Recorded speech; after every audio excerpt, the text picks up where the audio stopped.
All right, man, let's get into this thing, man. I want to thank everybody who listened to episode 100. If you listened to 101 and you haven't listened to 100, press pause, go back and listen to 100. I sat down and had a 2-hour conversation with the playmaker himself, Michael Irvin. We sat right here in this. I'm in his office. This is his office. We sat here, and boy, we had a conversation. There was laugh. There was crying twice. 3 times, I think it was. There was some great stories. There was some great insight. Michael Irvin was Michael Irvin. He was what you know him to be. Intense, funny, engaging. The stories were phenomenal. So thank you all who already went and watched episode 100. But those of you who have not, please go and listen to it, man. You can get it on Spotify. You can get it on Apple. You can get the video version of. You can get the video version on Spotify as well, right, Tay? Yeah, so if you're a Spotify user, the audio and the visual is on Spotify. If you're the audio person, the audio is on Apple. And if you're a visual, what you about to say? The whole video catalog will be on Spotify soon. The whole video. So all 101 will be on Spotify too, both visual and audio.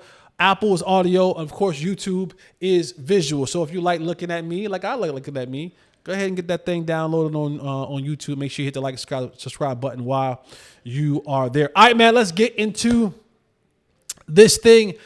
We are 2 weeks away from the NFL draft, and the Cowboys are putting together their 30 visits. Now, let me list off some names that the Cowboys have had already come in for their 30 visits.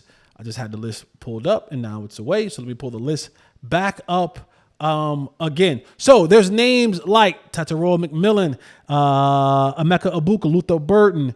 You just had Matthew Golden, Texas wide receiver that was there. You have running backs that came through. Running back Judkins and Henderson from Ohio State. The running back Tootin from Virginia Tech. Amarian Hamper, go Heels.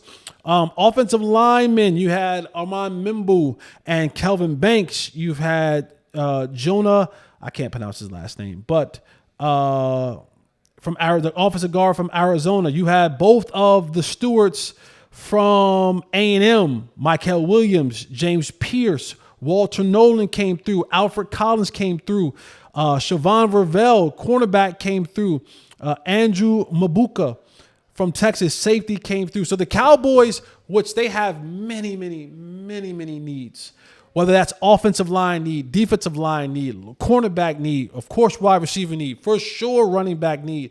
They are checking off the boxes and trying to find themselves a player at number 12. And they'll have their pick of the litter. The Cowboys will have an opportunity to get a good player at 12. And later on in this show, I'm going to talk the draft assessment of what I feel about this overall draft and why this draft isn't littered with the greatest of generational talent. This draft isn't one of those drafts. And I think that's why people may be a little bit confused about what people will do in this draft. I'll just tell you a couple of things that I've liked about some of these 30 visits.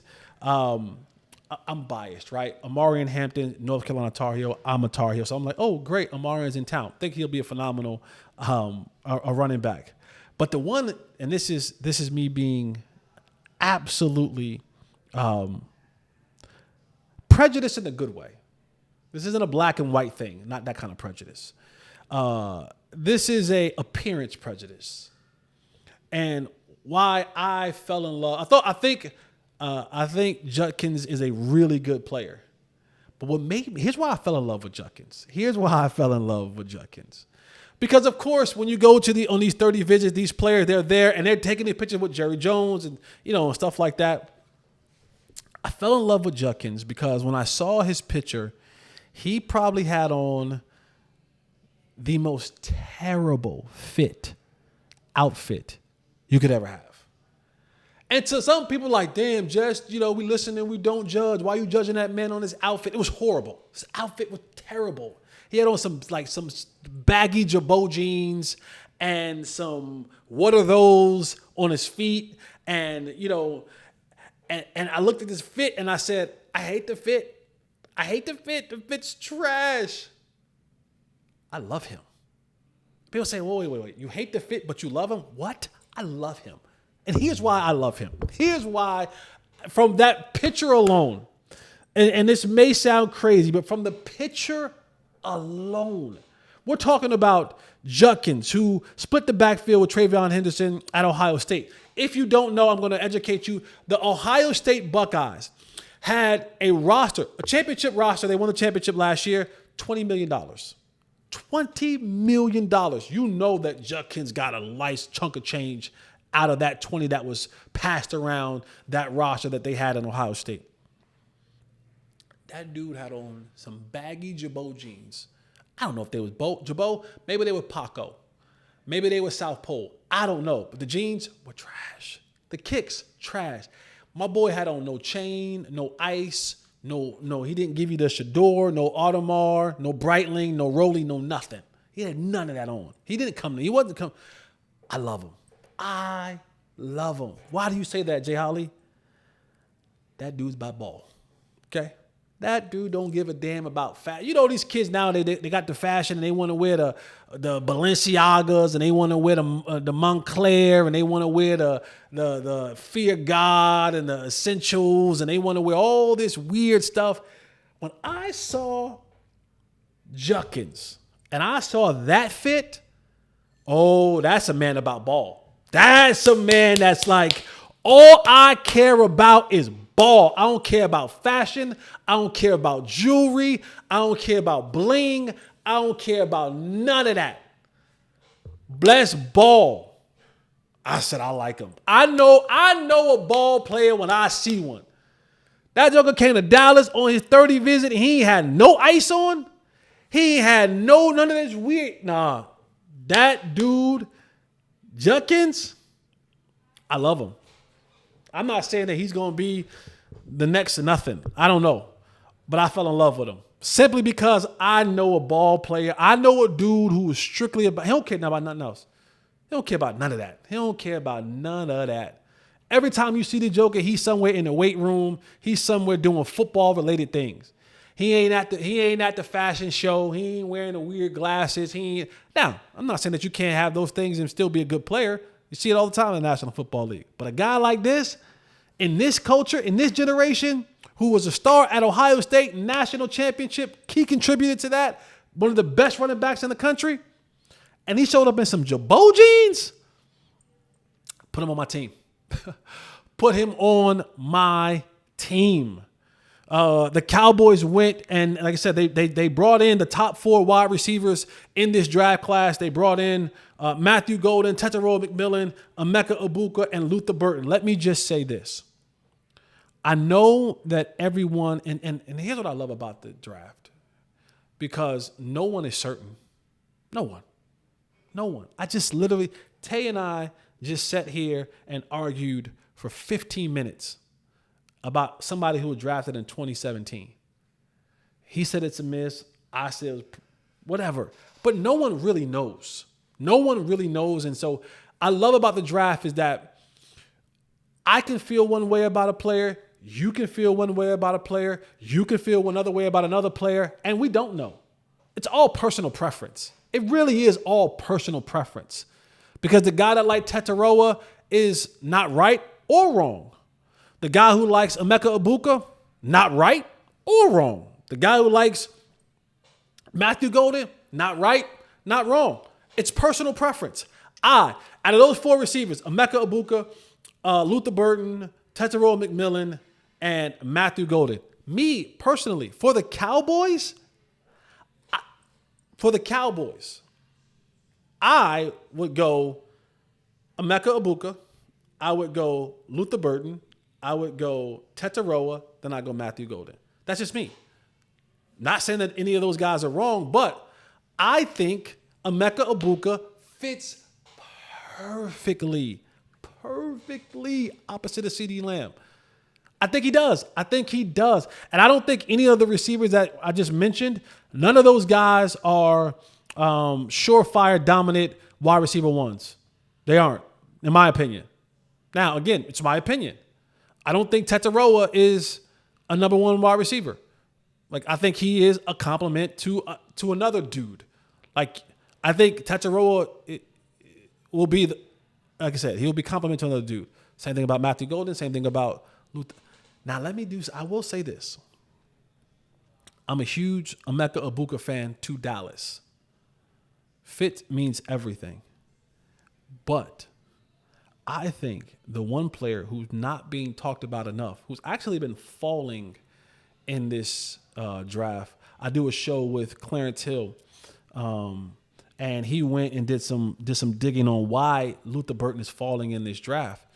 And it was because a lot of scouts came to practice, and he didn't give off that I'm a really good practice player, that I'm not front of the line guy. Not he's a bad person, not he's a bad kid, not he has some skeletons in the college that they're waiting for the shoe to drop. But it was just that he just didn't look well in practice. He didn't look like a first round pick in practice.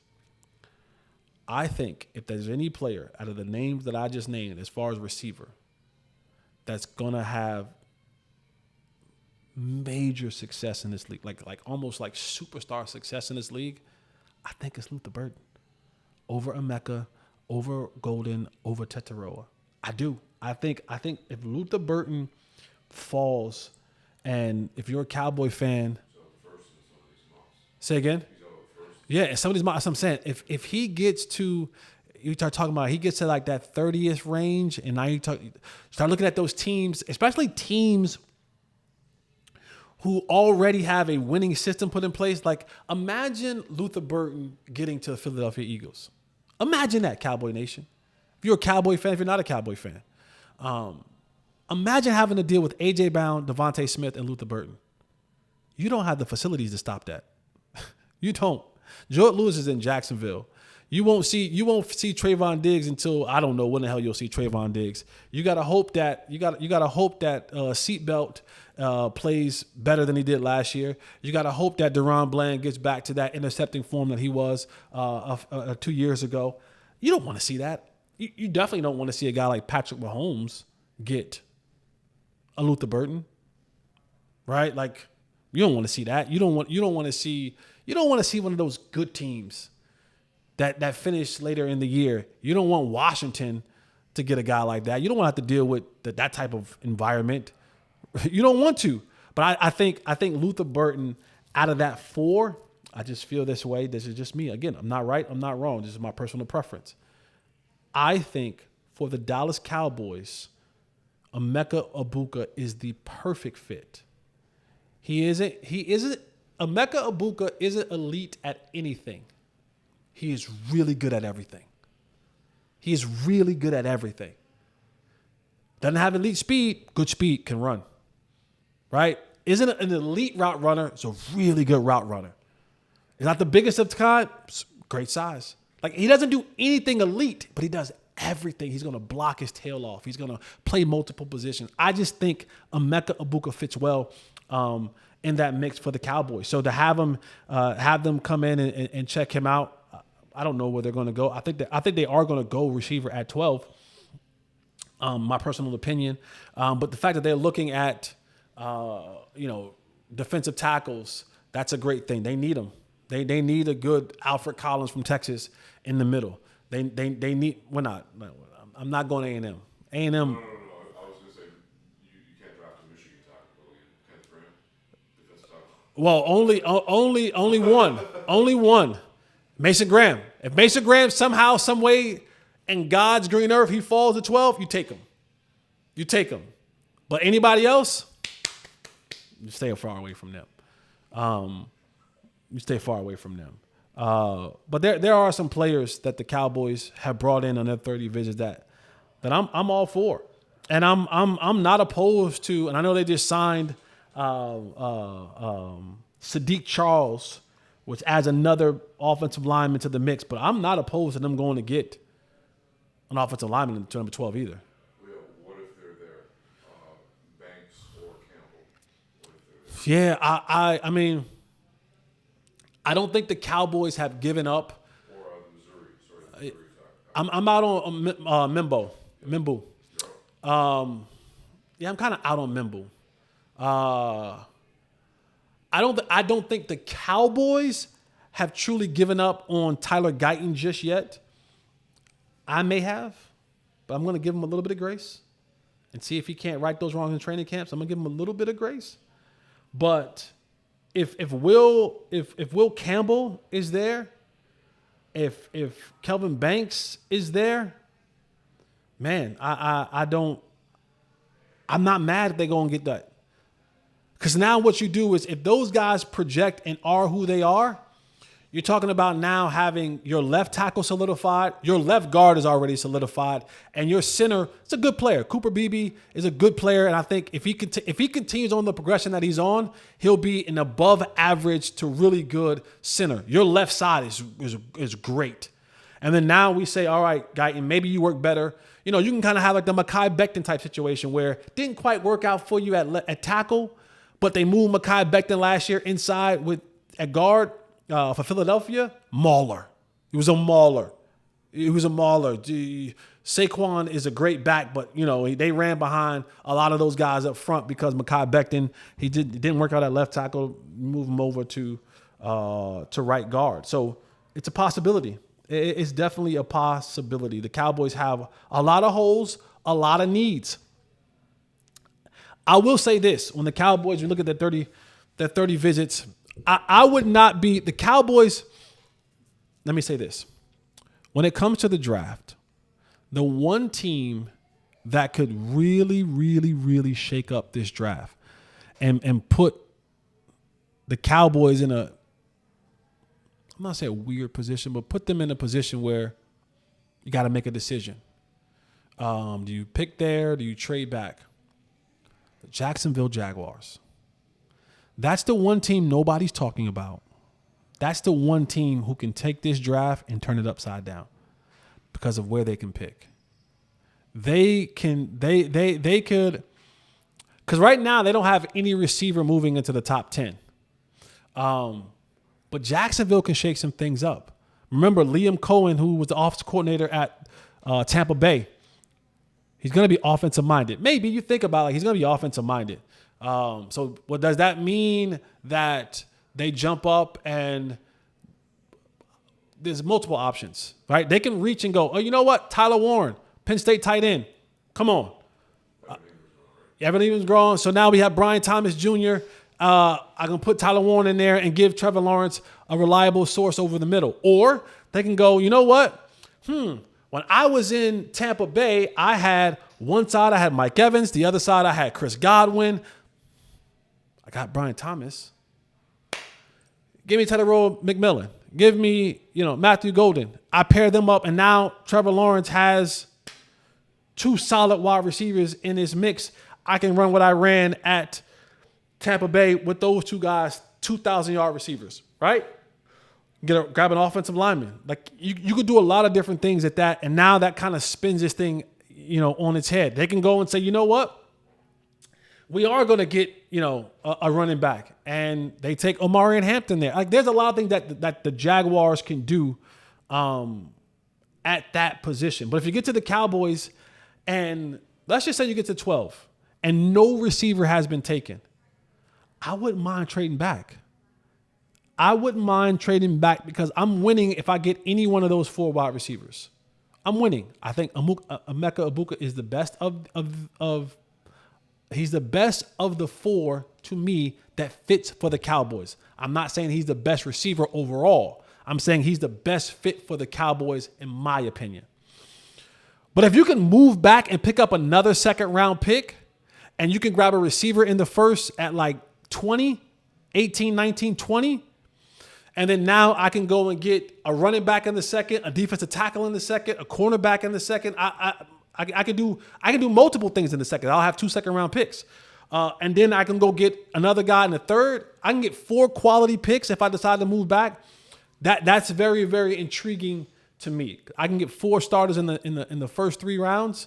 That's super intriguing to me because if I can get a receiver, a running back, a D tackle, and a cornerback in any of those orders, I'm cooking with fish grease now.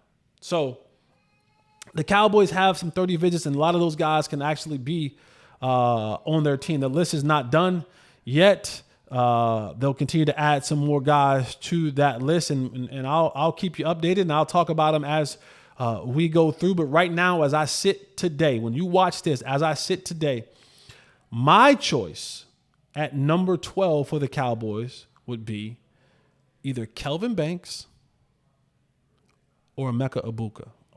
That's Jesse Holley's opinion. Those two would make me happy. Those two would make me happy. That would make me happy. If you went Kelvin Banks, or you went Will Campbell, I'll be happy. If you went Emeka Egbuka, I'll be happy. I think I won't be sad. I won't be sad. I think Golden is still, he needs some polishing. I don't think he's refined enough as a receiver. And Tet is like, to me, Tet's boom or bust. There is no in between for him. Like, either he's gonna have to be a big play receiver. Here's why I'm a little bit off on Tet for the Cowboys. Because everyone keeps telling me 50-50 balls. 50-50 balls. 50-50 balls. That gets you in trouble. That gets you in trouble. I need a separator. I don't need a contested catcher guy. I mean, I get it. I understand it. I need a separator. I need guys that understand how to separate. The Cowboys had one of the highest percentages last year of windows to throw the ball in. Like, they couldn't separate. They couldn't get guys to separate. Tight ends, other receivers. And so what ends up happening is if I'm forcing the ball over the course of a season, the bigger, taller receiver a lot of times usually gets jammed up, timing gets thrown off. But if I'm consistently throwing into tight windows and banking on him making 50-50 catches, that means tips and overthrows will happen. Tips and overthrows happen, interceptions happen. It's a bad look. And I also think the Cowboys, this is just what I think. They believe in Jonathan Mingo. They believe that Jonathan Mingo is going to be their big body receiver. I'm just telling you what I feel coming from the building. I'm in the building often. What come from the building is they're like, you know what? Jonathan Mingo is going to be our big receiver that we've been dying to get, because they've been dying to get a big receiver. They've been dying. Look at the last, Ryan Flournoy, Tolbert. What's the other kid's name? There's another one. Flournoy, Tolbert. It doesn't matter. And Jonathan Mingo. They've been trying to get one, and I don't think they've closed the door on. We haven't. We didn't see Mingo with Dak, so they're still living out that dream that it'll work. Okay, so I think Tet's going to be a good player. I just don't think he's the best fit offensively for the quarterback for the Cowboys, but time will tell.